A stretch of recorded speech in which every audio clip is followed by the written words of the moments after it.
Come on.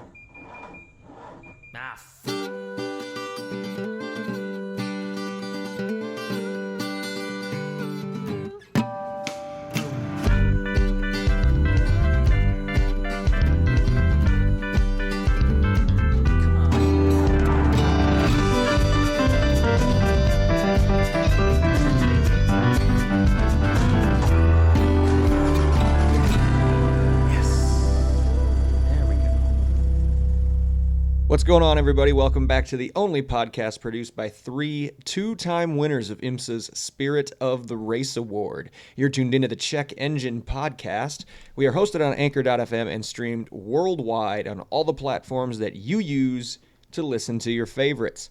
Nick, Andrew, and Tristan are here again. Guys, do you know that we kind of missed a big milestone for us? I'm not surprised, but which one? We're well past 150 episodes now. Hey, well past 150 episodes. 1.5 centuries plus. That itself is also a milestone. Are we storming towards what, 170, 160? We should be rounding the corner to 160 very, very quickly. We just missed 150. Almost 160. Yeah. Happy episode, almost 160, everybody. Yeah. Woo!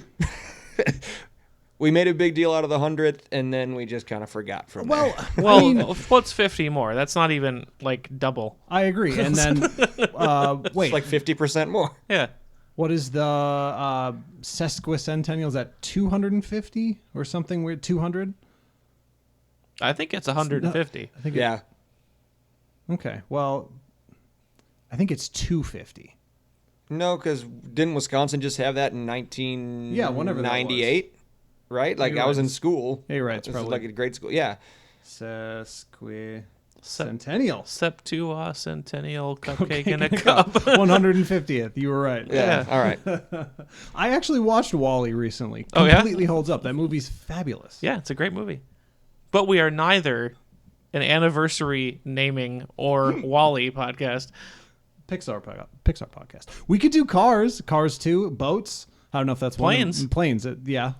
They should make boats. They haven't. Have they made a boats? No, but they should. No, but you know what they did? This is so off topic. You know what they did make is a series of Cars shorts on Disney Plus, Tristan, that very clearly do not have the original voice of Lightning McQueen. They do not have Owen Wilson. Wow. But they very clearly have. He had to. He did the original voice of Mater. Larry the Cable Guy. So they're half legit and half not. And the one I watched, it was Tokyo Drift, Fast and Furious Tokyo Drift. And I was like, I don't want to watch any more of this. This is really bizarre, but we should watch those and make an episode about them. And again, unrelated, I heard somebody call Larry the Cable Guy Lawrence the Communications Gentleman. That was the original name of his act when he was doing the university circuit. Yeah. Lawrence the Telecommunications Gentleman. I actually really like that. That wouldn't fit in a ticket. So no, it and Larry the Cable Guy, and it changed the entire act forever. Yeah. Once he put on the short sleeve flannel. Yeah. Yep. But anyway, what are we not? A Larry the Cable Guy podcast. Lawrence the Telecommunications Gentleman podcast. We are, in fact, a car podcast. And we got a lot of car and specifically racing stuff to catch up on. We actually did stuff. Because we actually did stuff this past weekend. We spent the weekend at Road America for the IMSA Sports Car Weekend. Had a fantastic time. Well, most of us spent the weekend. Andrew was only able to make a day, but he made it an action-packed one. I made an odd choice. Instead of buying the weekend ticket, I bought a pace car hot lap because I don't want to say bucket list, but kind of a little bit bucket list, right? Because Road America is awesome. And I'm pretty sure you told me this before you got in the car, but had you ever been actually on track at Road America before, for anything? No. Never been on track for anything, and never been on an actual racetrack, apart from karting, anywhere. So that was a double first. Oh, awesome. Actually, take that back. We were on the Milwaukee Mile once, you and me, Tristan. Yes. For that Ford Focus testing. But or Yes. Ford Fiesta testing. That doesn't really count. So you want to just dive right into that? Sure. Tell us about the lap. I mean... Wait, let's make it like Top Gear. Tell us about your lap. It was really cool. I mean, so on one level, it's kind of like in a hot lap like that, a pace car hot lap. It's remarkably similar to driving it in Forza or something, right?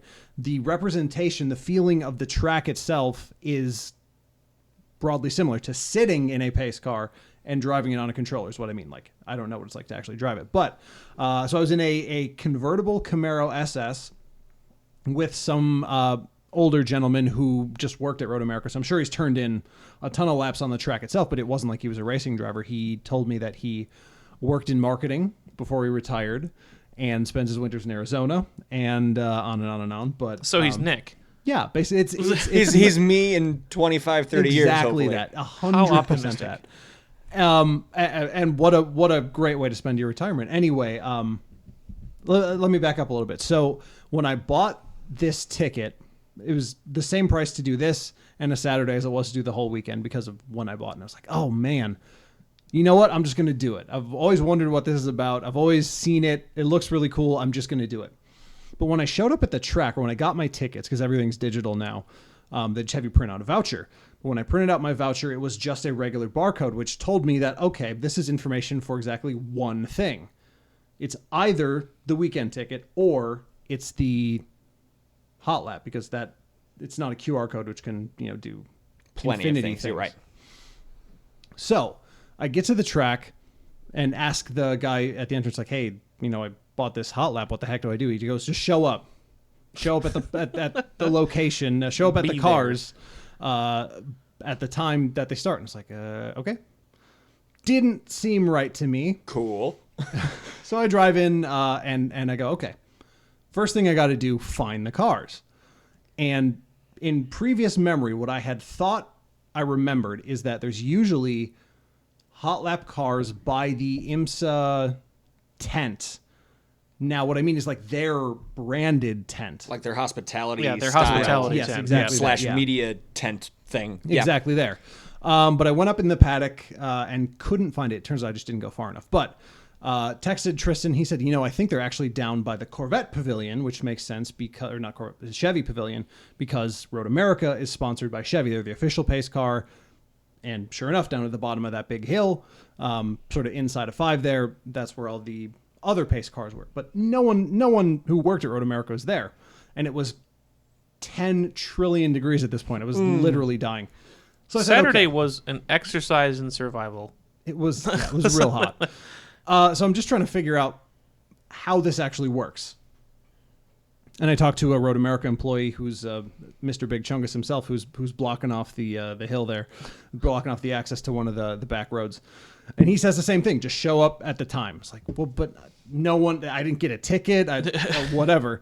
So I finally called customer service. The guy who answers the phone, customer service, he didn't know. He goes and talks to someone else, and they say the same thing, just show up at the time. Okay, fine. So I do that. And I guess at some point, probably 15 minutes before these hot laps actually start, people just appear out of nowhere.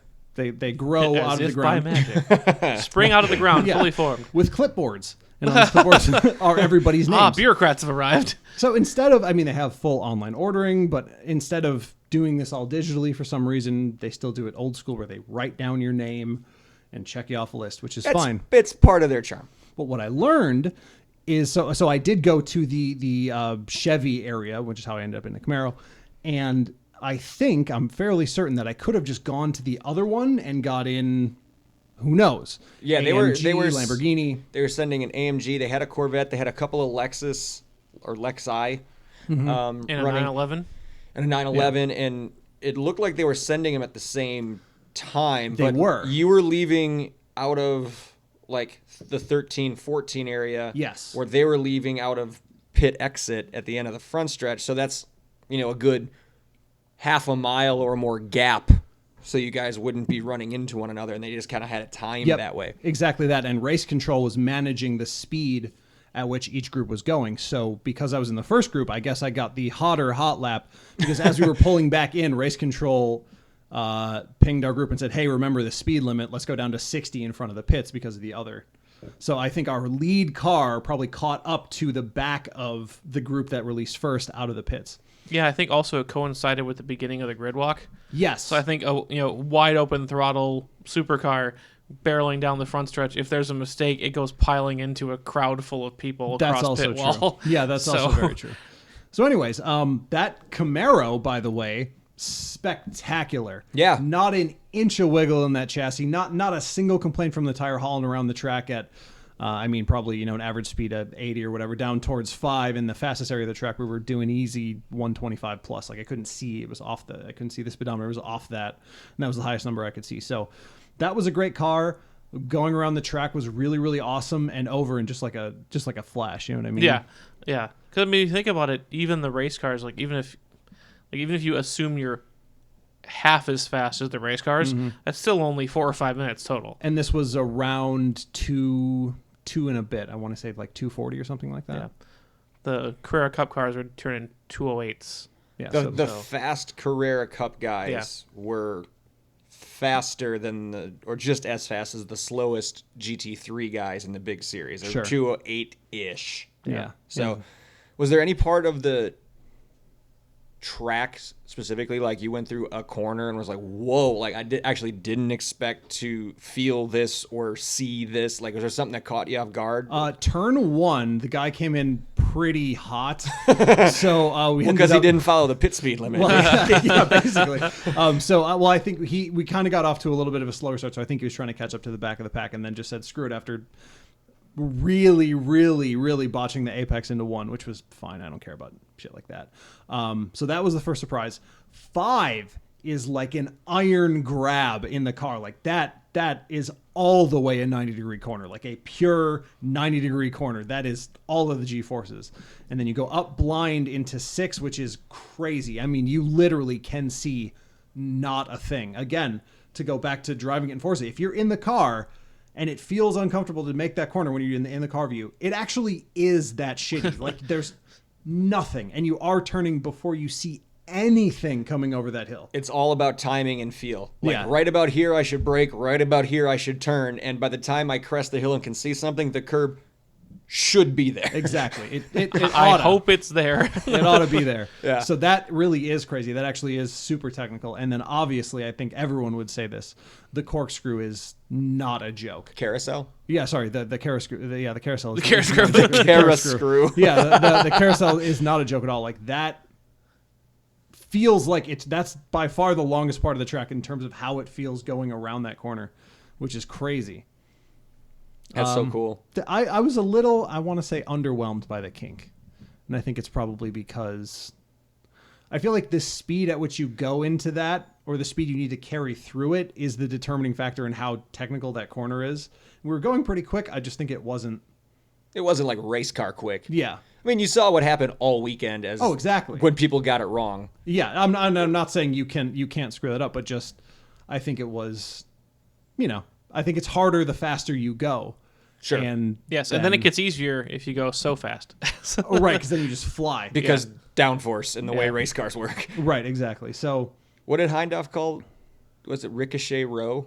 Because cars were bouncing off the left wall and sliding into the right. Yeah. I mean, we've all seen weekend. that a lot. And then from his description, I don't know, Nick, if you've got any, experience with that in iRacing or whatever else, but when he was describing it, it's kind of like that was the classic mistake in the kink, and someone in every race basically did it. Goes a little wide, hooks their tires, spins the car, and goes slamming into the right-hand wall. Yep. Mm-hmm. It's like you can basically take the Mario Kart style ghosts and overlay them over each other, and they all do the same thing. Right. That I expected to. I guess I expected to feel the kink more. Sure. I think is what it came down to, and whether he might have been in that middle, he might have hit it fast enough where it wasn't actually that big of a deal, or we weren't going fast enough to need to navigate it in a super aggressive way. But either way, it was really, really cool. Worth it? For me, absolutely. Awesome. Next year. It's gotta be on the list. It's a kick. We've done enough grid walks now. I think we can. Yeah, I can skip that. We can skip the grid walk and have someone drive us around the track. Definitely do it. Yeah, we did the grid walk on. While you were doing that, it was the Pilot Challenge, the 4-hour race, so Saturday, and race. It was a tale of two different events. it was the first 90 minutes were a demo derby, and then it actually got good at the very end. That's jumping ahead. But anyway, yeah, we walked the grid. Friend of mine who I kart with and his family were there, and we instantly got separated. I was really looking forward to showing, introducing his kids to some drivers. Ryan was running double duty, so I figured he was going to be out there somewhere, and we had talked to him the night before. Again, very accommodating dude, spent a good hour or so with us. He's great. Yeah. But we can get into that later. But we got in to the grid walk. We're at the pit entrance side at the very top of the hill by where that tunnel comes across by Victory Lane or the podium. Get in there, and we get up about 3-4 stalls, and we lose everyone. Which is, I feel like that happens at every grid walk, even when it's Yeah. me and you two guys. For sure. Where it's like, it's just three of us. We know we need to stay close together. We're not wrangling children or animals, and we just gone. But also we know it doesn't really matter because we're going to end up on the other side at the end of pit whoever one. gets there first, just wait. First couple times I remember it being way more panicked, and now I think it's just kind of whatever. Yeah. Different when you got a goal of showing somebody something. Very true. But, Very true. Yeah.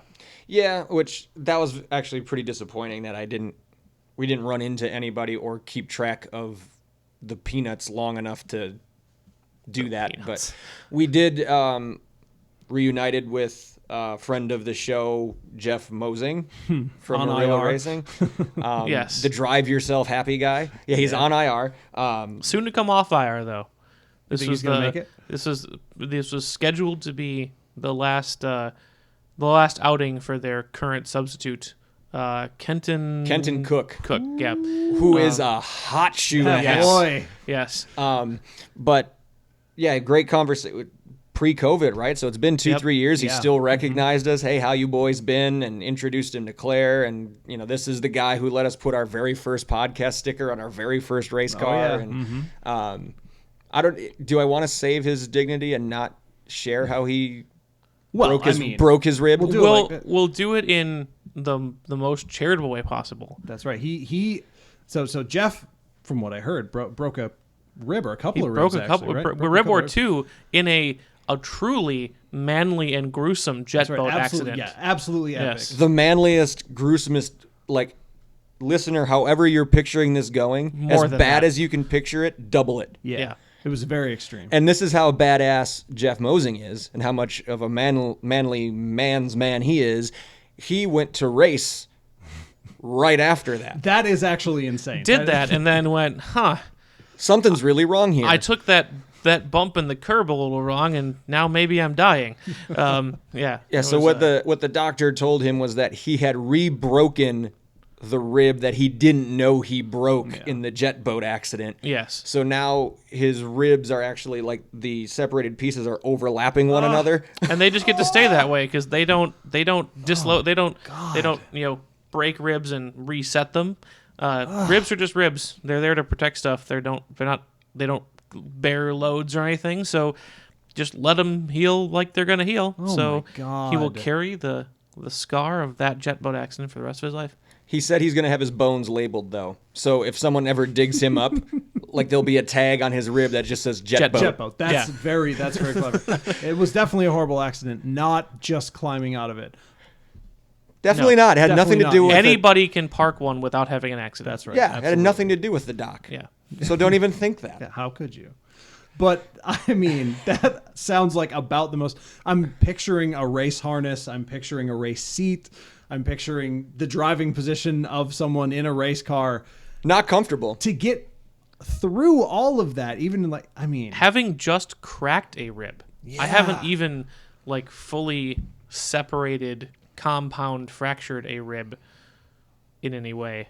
That sounds immensely painful. Just to even hold your arms here and use the serratus muscles and stuff up here. Sure. That sounds awful. Now do it with nails tight bolsters. Yes. I mean, squeeze it into that. Oh, I can't imagine. So, tough guy. Tough guy. Damn. Manly Texan tough guy. Good for but him. also super nice. Oh, yeah. He's the greatest. He's a very nice dude. And his car ended up winning the race overall. Kenton Cook, what was it? the restart there at the end with Yep. 3 laps to go, 3 or 4 laps to go. Yeah, he was 3 in laps to go. 4th, He was. Yeah. and he ended up winning that deal. Chased down 3 other cars. Yeah, ended up winning that deal. He's flying. Yeah, we were cheering very loudly up from the party deck. He may have heard us. Let's hope. Okay. We jumping ahead there. Okay. So that was what else do we have pre-race? It sounds like you're wanting to go somewhere, and I'm not following. Well, I'm just saying we don't want to jump to the end of the race on Saturday because of the 3 hours that preceded 3 hours and 50 minutes that preceded the last 10 minutes of the race. Yeah, which left a lot to be desired. Very inconsistent driving quality early on in that So one. I was thinking about this race in the shower the other day. As one does. That's what I spend my time doing. Thinking in the shower. Yeah. Because, so first of all, I mean, generally this series, even back when it was Continental, Yep. has had amazing racing. Mm-hmm. Typically, with a minimum of carnage. Typically. Now, there are exceptions to that. Yeah, and usually they are weird weather coming in or Exactly. some mystery force that was causing all the Civics to blow tires or whatever. Like yes. it was some mysterious thing. It was never clearly bad driving or aggressive driving. I mean, a lot of these teams don't have huge budgets. They can't afford to bend up their cars every time they go out, so they tend to protect their equipment pretty well. Now, did we do the responsible thing and count up the number of scratches at the end of that race accurately? There were at least 9. I think the last time At last count. the last time we 9. counted, there was 9. Out of a car field of... Oh boy. It is lots, to be fair. It is a good amount 30. of cars. But it was like almost a third. I want to say 35 to 40. Yeah, it was a third to a quarter. But still, a shit ton of cars. Yeah. And so this race starts, and as far as I remember it, for 1 hour, one full track hour, it was yellow. Because of incident after incident after incident. They were stacking up. They were happening during yellows. They were either during yellows or going a lap or less back to green and having something Like the else happen. restart was clean and then mayhem on And lap 2. after the Truly restart. devastating hits, some of these. Yes. The guy who crashed on the kink the first time in The that... fact that there were more than one, that says it all, though. Right. Well, in that Cayman, right? That thing came through gone. There were Like, no body panels no, left it was- on one it- whole side of it. Or the destructed. Mustang that hit the base of the Johnsonville Oh. Bridge. That was a brutal hit. That was a tough hit. That was crazy. The joke that Nick kept making is that it's like they were out there finding where there were not tires to hit. Yeah. And the Road America, is going to have to like figure out new places to put tires because of this race. Because it's like wherever there wasn't any kind of barrier, hey, let's hit that was kind of the name of the game. And I'm sure some very smart people thought like, oh, the probability of them actually hitting here is so low that it's not, and then they're sitting there going, To quote Solo, never tell me the odds. yeah. Yeah. Exactly. And these race officials or the Road America, brass is sitting there going, damn it. We got to put tires there too. But It was as crazy. far as we know, like we didn't hear anything over the radio, but like of all the crashes, even the bad ones, everybody got out. Yeah, You, everyone you on their could own power. see everyone get out. Yep. So So that is a positive.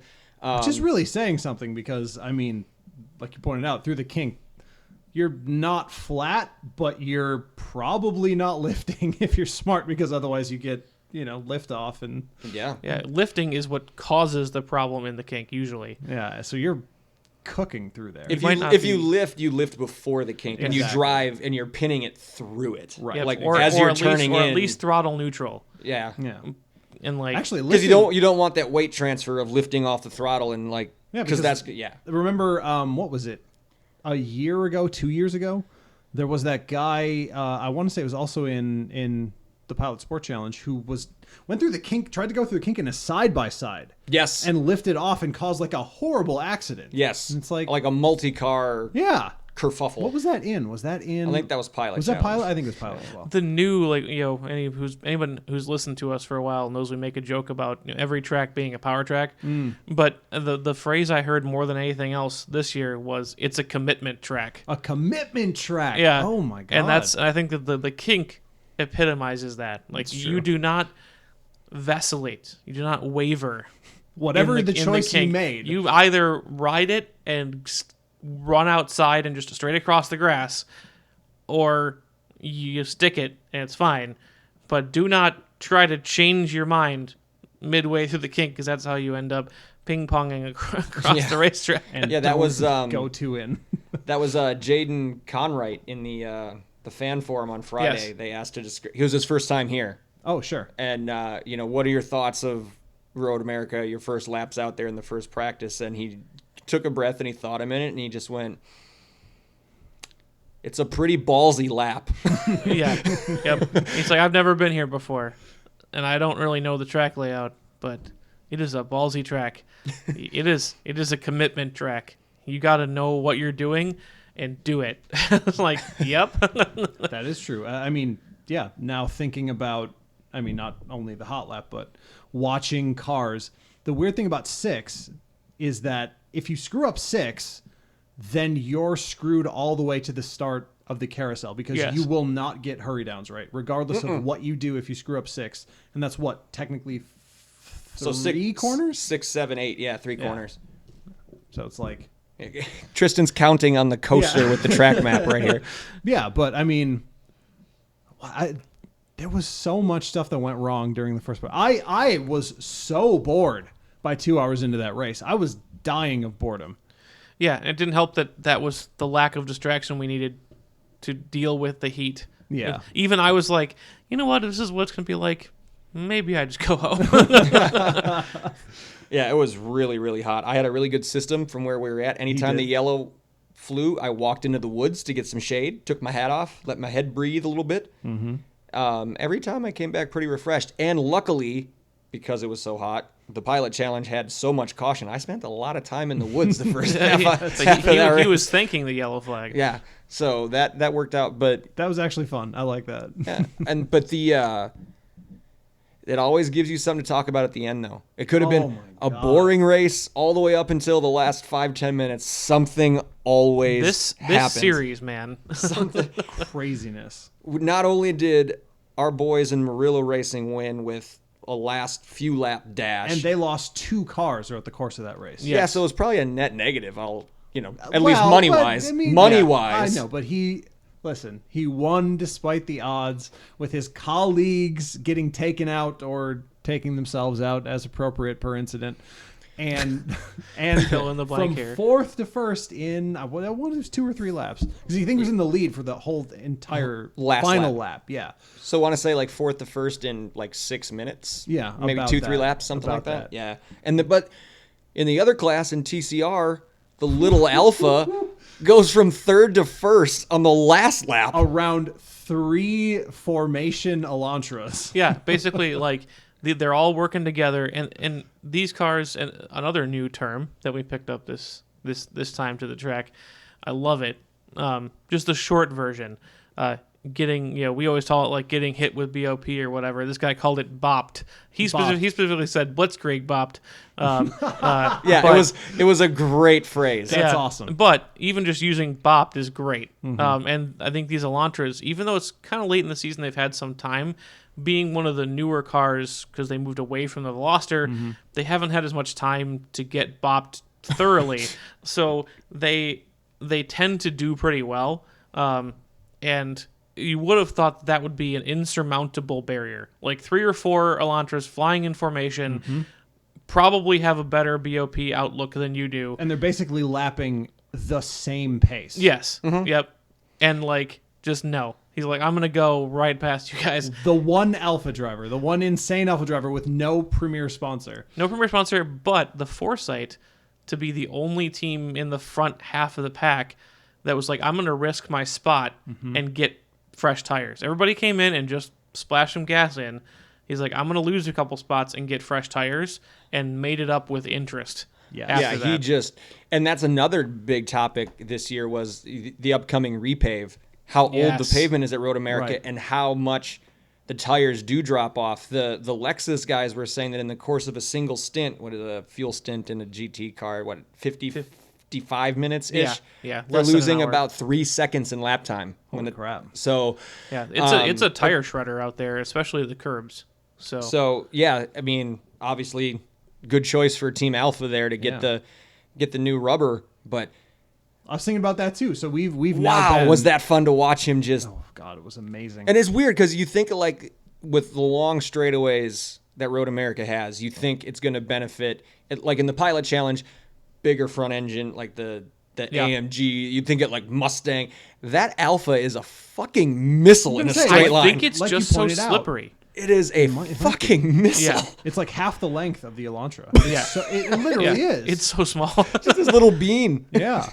And it just goes, like you pointed it out on the lap. You're like, watch him out of the last Watch him corner. pull up these the, guys. Up the hill. Yeah.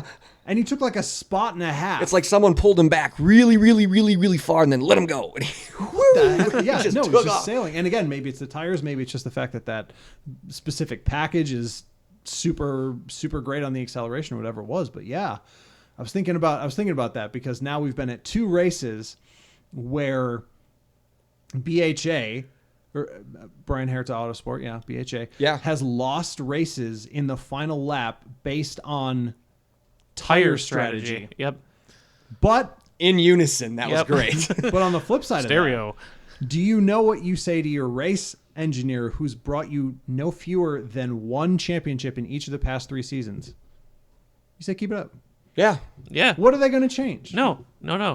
Because, I mean, tire strategies are always a lot of tires, fuel, anything that's not strictly engineering based is always a gamble. Yep. You know, you hope that that your tires are not 3 seconds a lap slower. They're 2.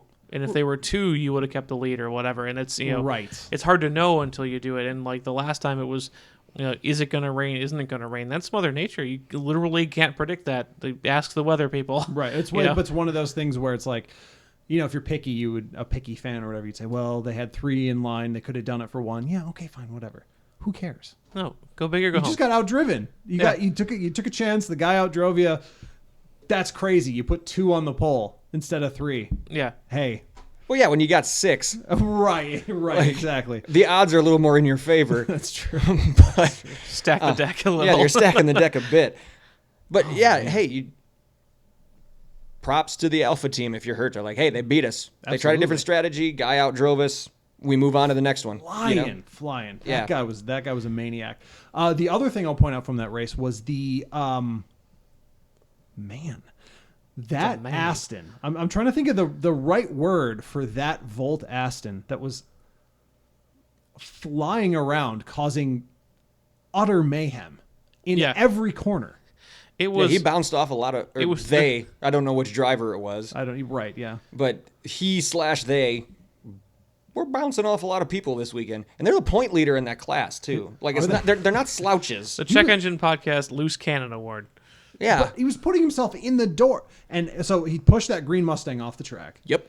An incredible recovery by the woman driving that car, but she put it 4 inches deep in the gravel all the way at the tires and got it out somehow. Good for her. But that Volt Aston was in someone's door panel in every fucking corner, every lap. Yeah. He can't keep getting away with it. Uber aggressive. Uber aggressive. I guess it doesn't matter. Won't be allowed to stand, he says. But it just seems silly. or maybe it could be an overreaction because that car is day glow yellow. Like It glows in the dark. Yeah, it glows in the light. You can see it with your eyes closed. So maybe it just stands out more, but it just seems like, dude, get out of there. Yeah. Stop it. Yeah, and it's just odd to me. Like, they have decent pace. And that's usually, like, when I'm karting and someone does something a little shady, gets a little too aggressive. Like, I think that's the part that upsets me most is if it's somebody who I know is fast, probably faster than me anyway. Like, why you got to be all over me like that? Like- Just pass me. you would have passed me anyway. Mm-hmm. It might have taken a corner or 2 more, but like, why are you roughing me up on lap 3 of 12? Right. Like, just pass me, if you're going to pass me. So I think, Stop trying to that's pass the me. thing that's weird about what he was doing was like, he was doing it in like minute 38 of a 4-hour race. Just That's like true. diving in and locking brakes up. It is like, bro. Yeah. Because when he pushed You got a long way to go here. when he pushed that Wentworth Mustang off, and I mean, again, I haven't seen it since race day, but we saw it 20 times in the full course yellow that followed. But I still think in that replay, he bumps her. I mean, I think he literally hits the front corner of that car and bumps it off into the curb, which sends her into the gravel. And that was, like you pointed out, it's like minute 40.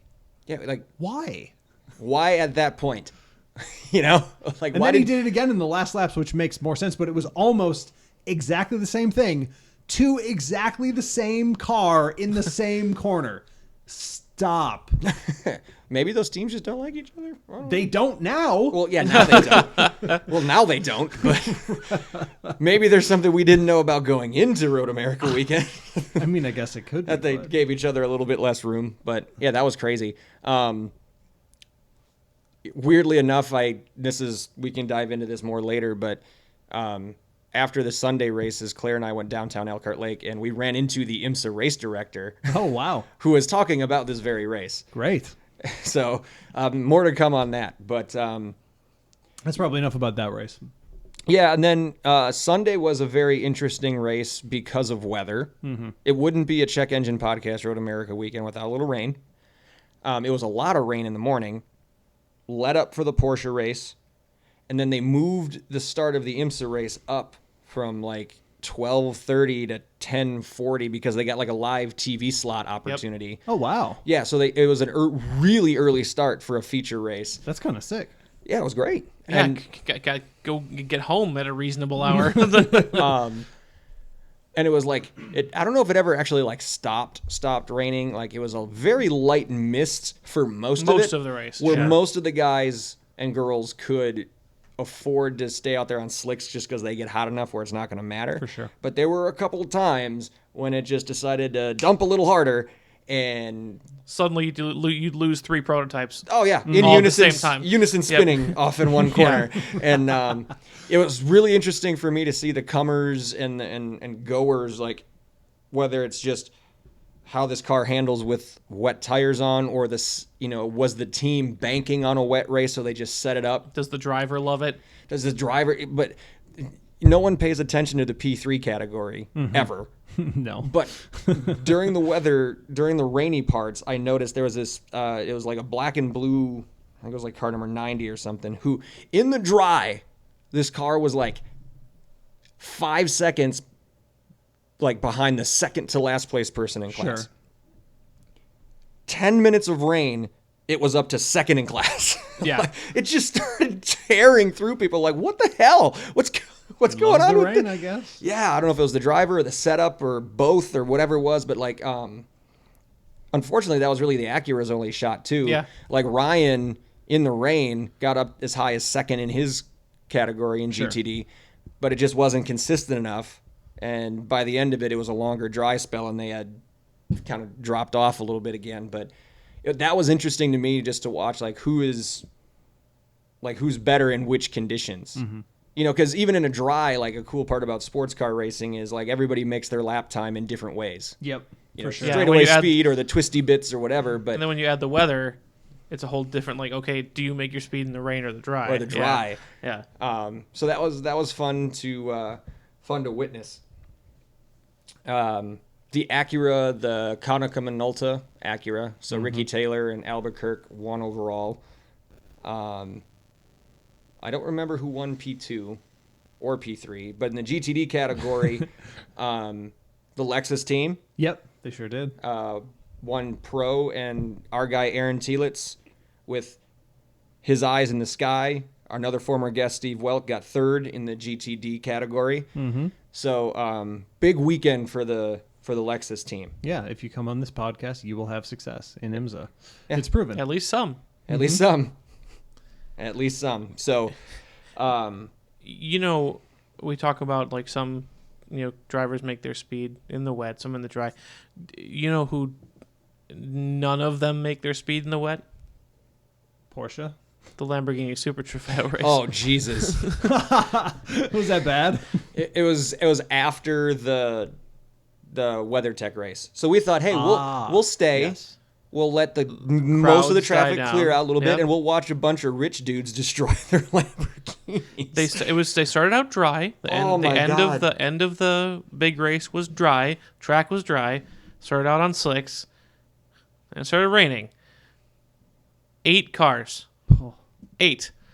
They ran out of safety vehicles and had to red flag the race until they could fish everybody out and let people put wet tires on. Different corners, 8 in different All corners? over the place. Nice. Yep. There's like 3 or 4 of them piled up in Canada corner. What I will say is that Wedged race, under the tires. Wedged under the tires. God. Both cars, exact same, like they were the same fucking team. Did they just pile drive into the The first one went in, nosed it in, and then like 15 seconds later, his team car comes around, and like you see on the camera now, he's actually doing pirouettes. And manages to stick it right next to his teammate. Yeah, just thunk. They're both nose deep in the tires again. Nailed it. It was awesome. I don't know how race series get contracted into, umbrella series, right? But someone's going to have to look at Super Trofeo at some point. Why? There's 40 car fields. They're selling more of them than ever. Okay. There's 40 car fields. Now, what you have to Only remember money. is that only a few years ago, those 40 car fields were half made up of pit crew people doing an outlap and then leaving. Not no more. Is the cost of entry into Super Trofeo lower than 9/11 or something? A lot of times because you basically pay for the crew and like the transportation. Yeah. And the dealers are providing the cars, putting their names on them as advertising and writing them off when you write them off. Yeah, so there's actually a Lamborghini dealer championship. Yes. So instead of a team's championship, so it's Lamborghini Brevard, Lamborghini Dallas, Lamborghini Du Bois or whatever. Yeah, Du Bois, yeah. Yeah. So, Miami. yeah, the dealers actually pair up with a race team. Like a dealer will go, the Prestige is one that'll go like to Wayne Taylor Racing and say, hey, you've got a transporter. Yeah. Haul our cars around. So it's like Gotcha. Wayne Taylor, Prestige. So like they're all paired with a dealership.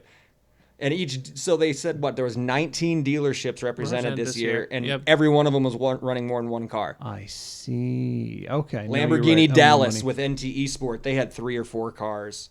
Yep. Lamborghini San Francisco had Flying Lizard with sparkle farts. Yes. Oh, whoa. They Google it, folks. No. Yeah. This is an audio medium. No, I'm afraid. So one of the drivers for Flying Lizard, he has a tradition of letting his children design the liveries of his cars. Oh, okay. So this year, it was his daughter's turn. So it is a pink and purple sequined with a unicorn and rainbows on the side that she named Sounds awesome. Sparkle Farts. Love it. So they started selling shirts, pink shirts with the car and the word Sparkle Farts on it. And Flying Lizard said they cannot keep them in stock. That's awesome. Like, they sell out the day they put them back on sale. That's great. My favorite moment of the whole weekend is, unfortunately, in the first Super Trofeo race, something bad happened to Sparkle Farts. Wah. And Nick, a full-grown man, leaping to his feet saying, no, Sparkle Farts! That happened. I got into it. Listen, I get it. But I just keep thinking back to, was it the first time? No, it wasn't the first time we ever saw Super Trofeo. That was at Watkins, I think, the first time we ever saw it. Yes. I keep thinking back to when we saw it at VIR. Yep. And in the first time around the track at Oak Fuzz, 3 cars crashed and all immediately started on fire. And my thought was, that's not good. Ah, yes, but that was when they were racing and when they were running Aventadors. That's true. Yeah, it wasn't. It's not the old trusty Hurricanes. known for their propensity for fire. That was probably the most dangerous thing. And I remember they also had the pump up video for they're like 140 plus top speed. It's like, it's too fast though. These guys don't know what they're doing. Yeah. That's too fast. And then at Mid Ohio, it was someone was unable to bolt the wheels on That was an epidemic. several cars. That was Yeah. nonsense. It was Yeah. like 6 cars. And that was the one where they would basically just go out and do a lap, say they participated, and pull in for the rest of the race. So, Yeah. okay, so they're growing the field. It kind of, well, however they managed to figure that out, they've bumped up their numbers significantly. Because even last year, it seemed like Super Trofeo was kind of still continuing like a downward slide, I guess. But I mean, They the offered car it. counts up, So and- there was an Evo update to the Huracan Trofeo car that went on sale for this Gotcha. year, and So I this think is a new car.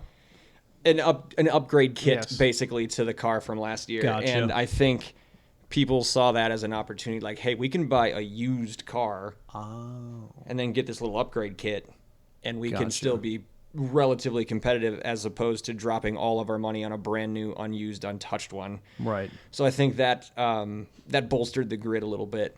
But Well, I mean, also in terms of that series, they definitely have ABS. I think they have like a stability control package as well. that's the GT3 car. I don't know about the Super Trofeo. Yeah, they basically have all the street going driver assists. They've got ABS, traction control, stability control, all that jazz. I mean, it sounds like fun, but it just sometimes really seems like a mess Yeah.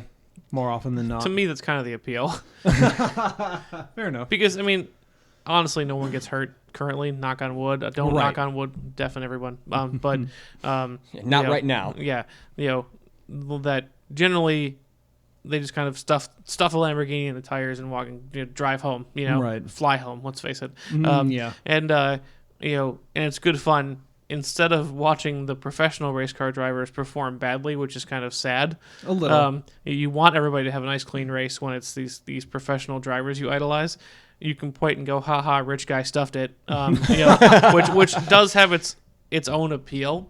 I guess. And and it's always chaos is always fun to watch because it's kind of like this unpredictable. It was actually a relatively clean, well run race, and then rain, boom, mayhem out of nowhere. That was amusing, at least to me. All right. So then, which would you do? Would you do 911 or would you do Super Trofeo? I would do if I was driving. I would Yes. do 911. Really? Yes. What would you do? 911 Super? You do 911. I can see this both ways. 911 is much more competitive. Yes. Super, like, if I had the money and it was my first year doing stuff like that, I might do Super Trofeo just to get an idea of how like a race weekend would run, Sure. type of thing. But as I got more experience, I would definitely try to work my way over to the Porsche. Yeah, that's what I want to do versus what would I be capable of doing. Sure. I wouldn't even be capable of running MX5 Cup, for God's sake. hell But no. maybe Micro Cup. Micro There's a Micro Cup. But I would love a spec front wheel drive. But what would I love to be doing of those two? I prefer 911. Fair enough. Because, I know we're talking about Road America weekend, but I told Andrew that I have unfortunately contracted the BA2 variant of the disease that Nick has. Yes. Where I found myself more and more often looking at 911s and going, yeah, one of those would be nice. It's just such a shame. Like, It's a slippery slope, dude. You got to watch out. but what I at the track at Road America, there's some bastard of a man who has a Miami blue Porsche GT2. And again, I will say this for the record, the only good looking car Porsche has ever made. And it's so amazing. And there's something about being at the track that has a, Apple in the era of Steve Jobs-esque reality distortion field. It's true. Where, like, your brain's like, you know what? I should definitely buy a McLaren. It's like, or whatever. Like, your priorities are all wrong. The 2 weeks after I go to a race are the two most dangerous to my long-term financial prospects. That's fair. That's definitely fair. I forgot to tell on this podcast the most exciting part of my Saturday, bar none, and probably one of the most exciting parts, one of the most exciting driving-related things that's ever happened to me in my life. Oh, yes. Now, before I say this did not happen. This is alleged in Minecraft. No one can prove it. This is hypothetical, but I'll just say it like it happened. So I was driving up to Road America. Hypothetically. Allegedly. To Road America, driving allegedly. I was watching. And I stopped to take a leak at a gas station, got back on the road. Allegedly. Right, also allegedly. And Cameras can't prove you were there. So I, make the left to get back on the main road, and am headed down the road on my jolly way, and I look behind me and I go, oh shit, there's 2 Lamborghinis. And they're coming at me with extreme urgency. I should move. So I literally pulled onto the shoulder because they were fucking flying up the road, bracing away from the lights, where I just turned left.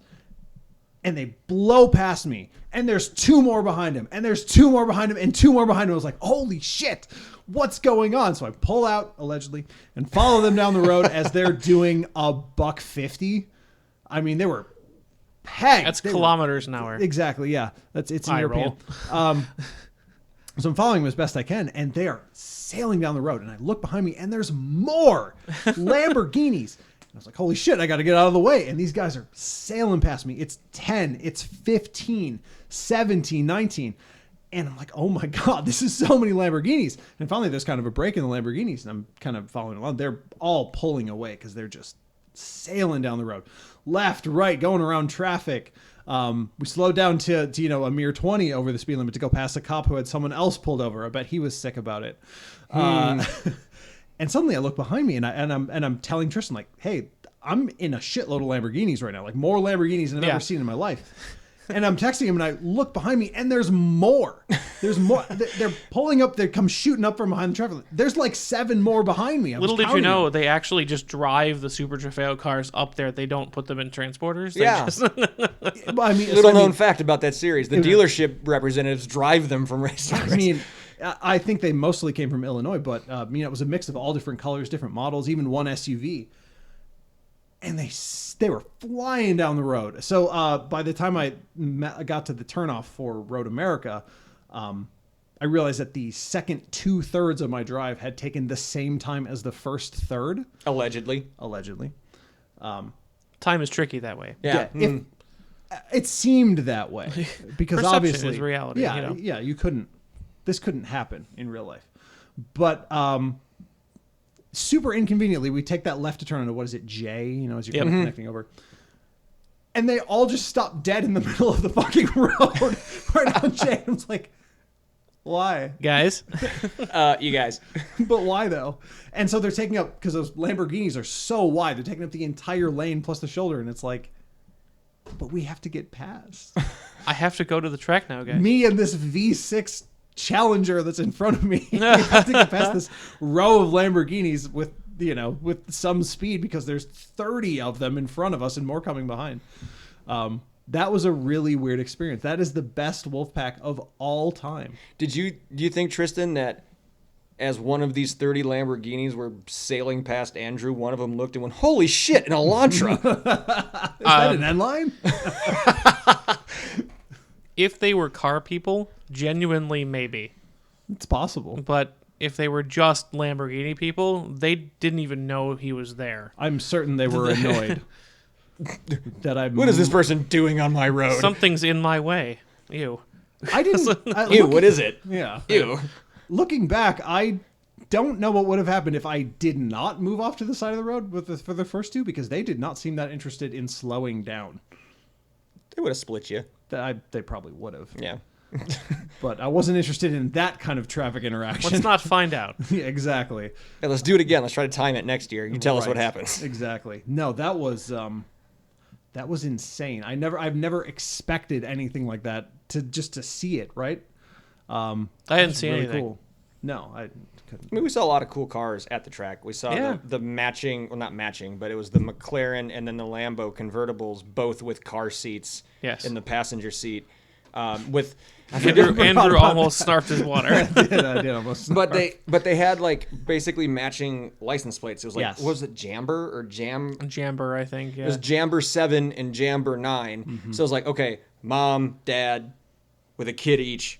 This is how they drive up to the What do you racetrack. think 8 is? That was a McLaren, and what was the other one? The Hurricane. the Hurricane. What do you think? What 8 Yeah, is? it's The 7 and fill in the 9. gap? Some kind of 911, right? If it's going to be a 9, Yeah, GT something. number. A GT2 number. Yeah. GT3. 2 or 3. Yeah. Yeah, that's probably it. But yeah, that was cool. That Noble M12 back every year, always cool to see. Yeah, the Noble M12, Ooh. the Triumph, that green Triumph was back. Yes. Green Triumph. Yeah, Yes. we saw the new Z. It looks like shit. Yep, Still. Seeing in it person. Seeing Yep. it in person now. Well, the back third of it looks fine. Oh, it's incredible. The the rear front tail light the assembly. front, yeah, the front 2/3. Absolutely ace. The problem with the front, and now seeing it in person, it's so much more pronounced to me.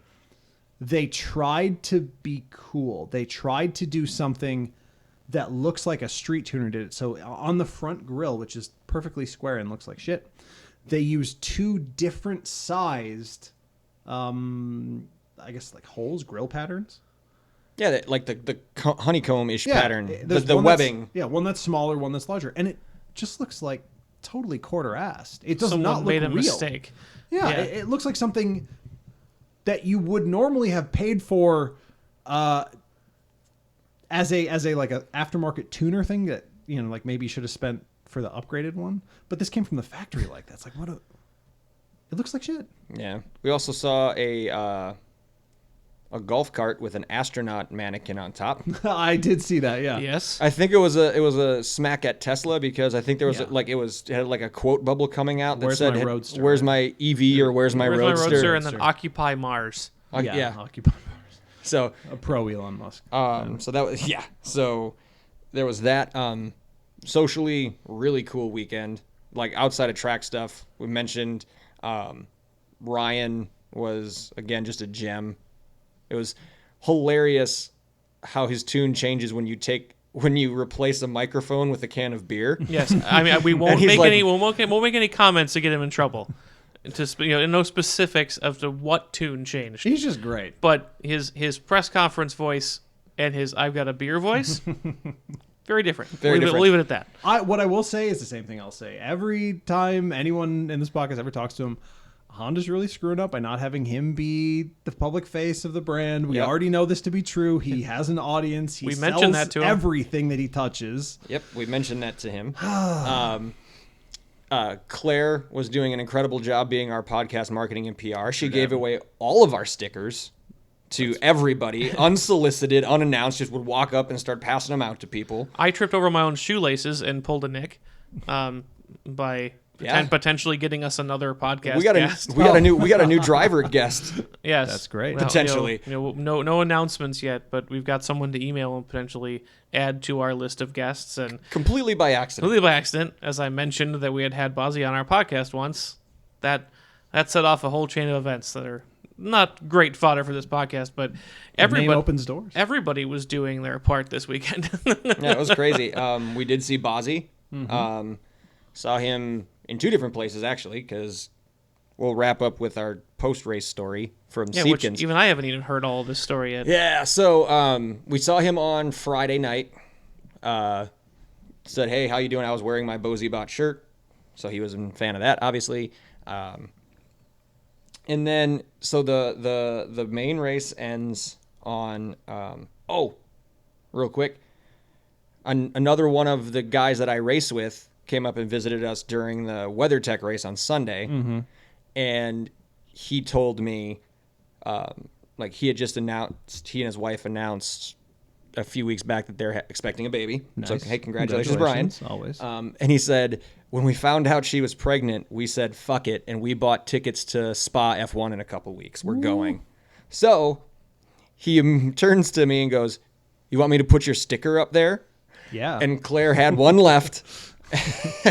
He put it in his backpack, and he's going to slap it somewhere on the property at Spa Francorchamps and take a picture and send it back. Love it. He's like, I'm going to run out and track and put that baby smack at the apex of Eau Rouge. Let's do it. Let's do it. 100%.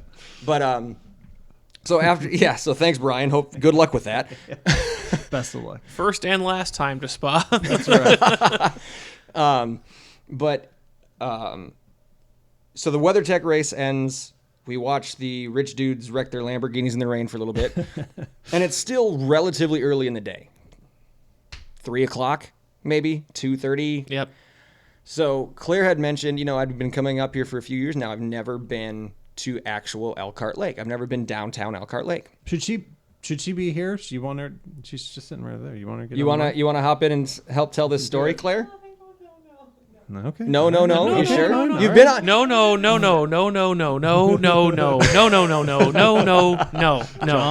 Hindhoff moments. Quote John Hindhoff. I mean, the last time she and the rest of our significant others were on, we had a very successful charting That's what I'm episode. saying. And I joked So- that if we have an episode after October, we're going to have to come up with a better acronym than FAWAGs, because it's just going to be W's at that point. Then it's just what? No, it can't be. Was. Anyway, so Claire said, she had mentioned a couple times over the weekend, we need to go downtown. I'm like, well, this is actually a really cool opportunity. Like, we've got a little extra time to kill. Let's go downtown. Drove around.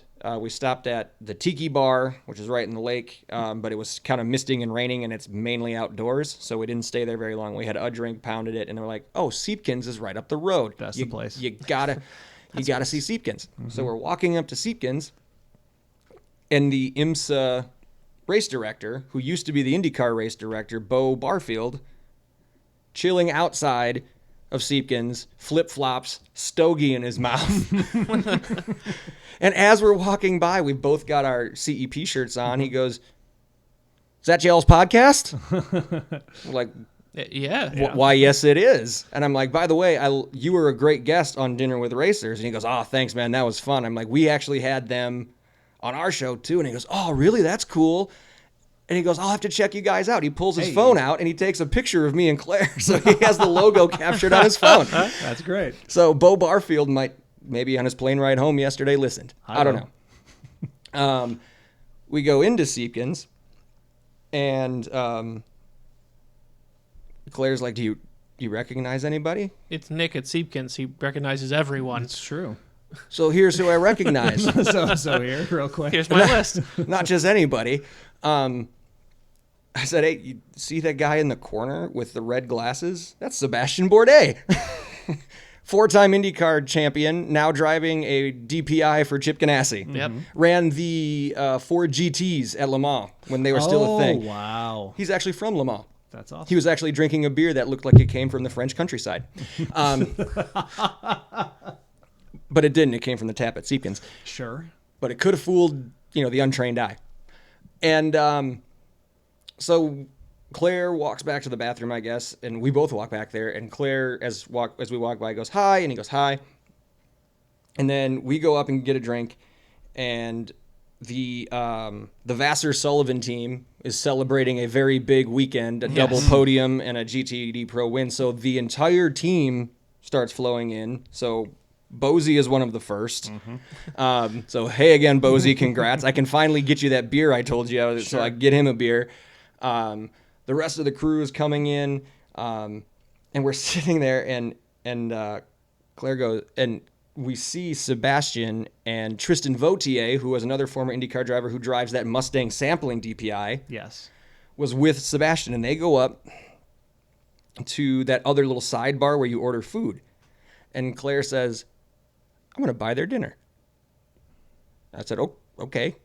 So she goes over and talks to the person and comes back, sits down, and we're kind of minding our own business. Like 10 minutes later, Sebastian Bourdais and Tristan Vautier walk up and say, and I'm not going to try to emulate their accents, but they Please say, don't. but they say, you didn't have to do that. Thank you so, so much. That's very, very kind of you. We said, hey, you worked hard today. You put on a great show. Don't even worry about it. We're still, off of our other shoulder, we're talking to other crew members from Vassar-Sullivan, one of whom, by the way, invited us to Ohio to record a podcast in person at a new race shop that's being built. What? I can tell you more about that off air. Yeah. Okay. Well, why would Okay. Yeah. Okay. How much PTO do I have? Yeah. So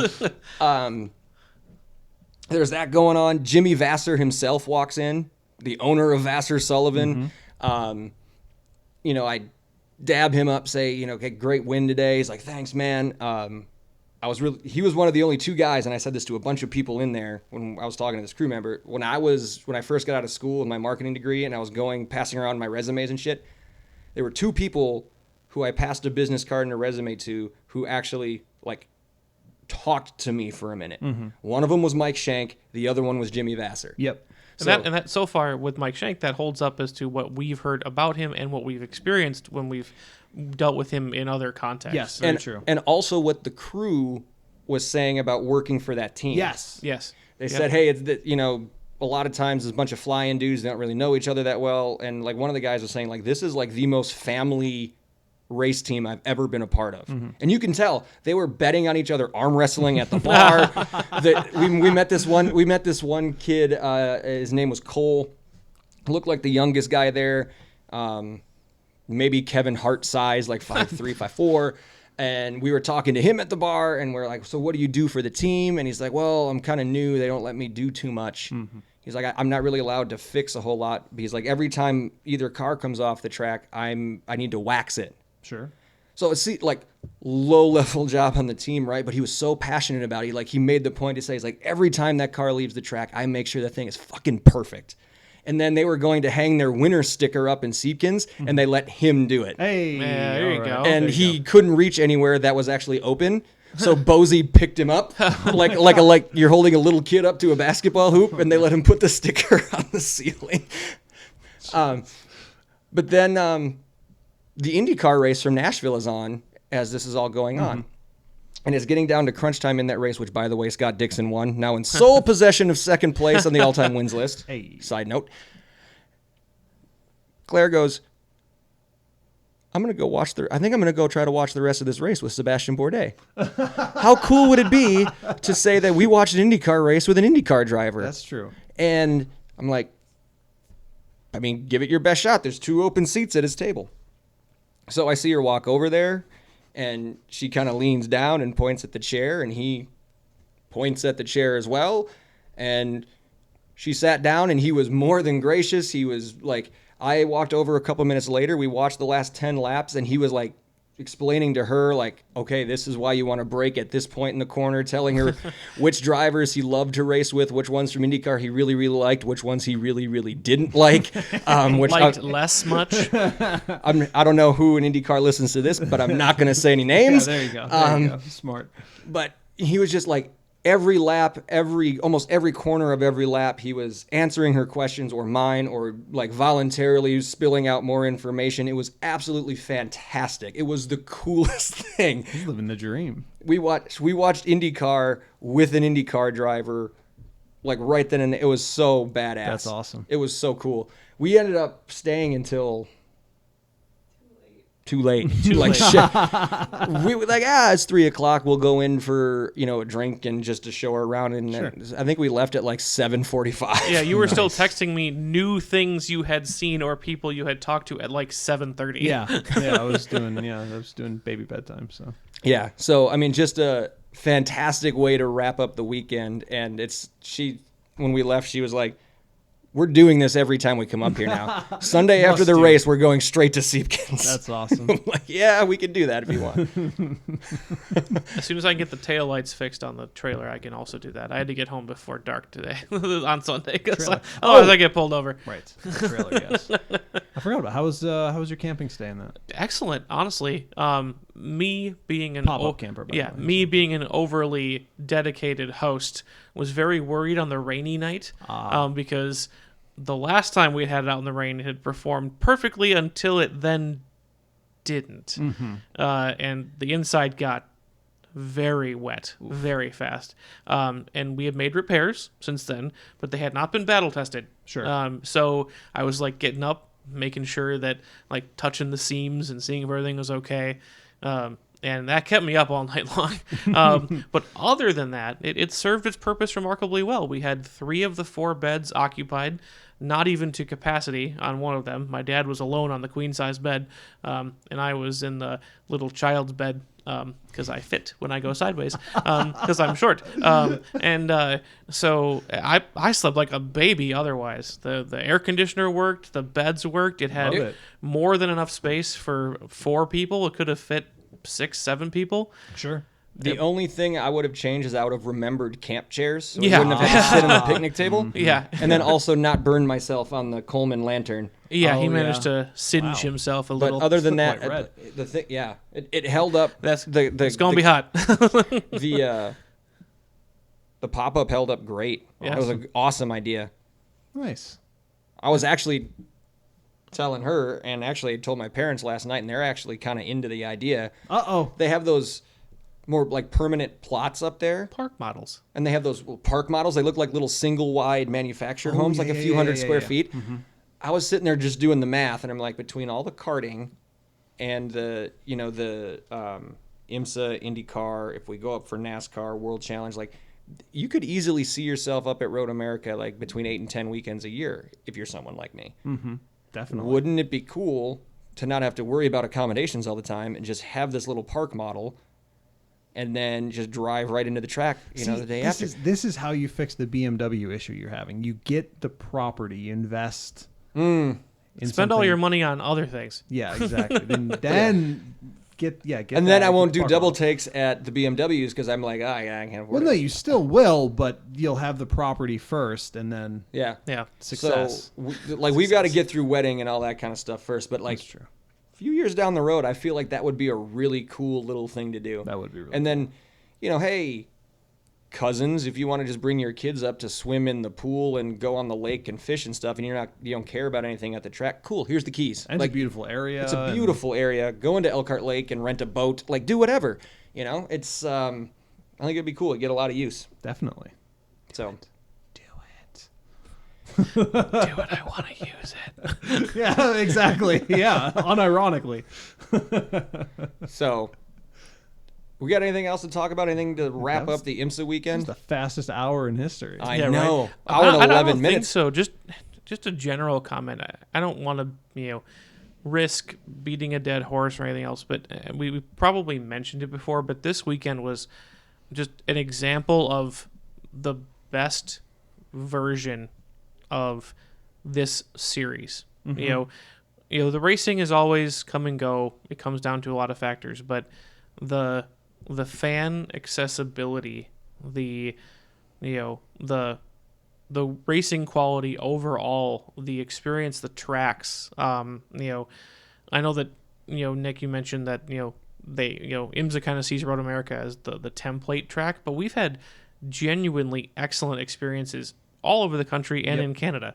At IMSA events. For at sure. IMSA events, and this was just like put it next to the dictionary for a great IMSA race. One of the pictures from this weekend, and it's something feels that different. Yeah, and it's something that I've gone up to Road America for IndyCar. I've gone to other racetracks for other races. I went to Joliet with you for IndyCar, and it's like nothing quite feels the same as an IMSA weekend. And it's because of the people. The fans are genuinely, I feel, much, maybe it's elitist, better at an IMSA race. Like, you don't get as much jackassery floating around the people. You get a that lot. one dude who didn't need the microphone at the fan forum. Yeah, he was creepy. But and you've got people with their kids and their dogs.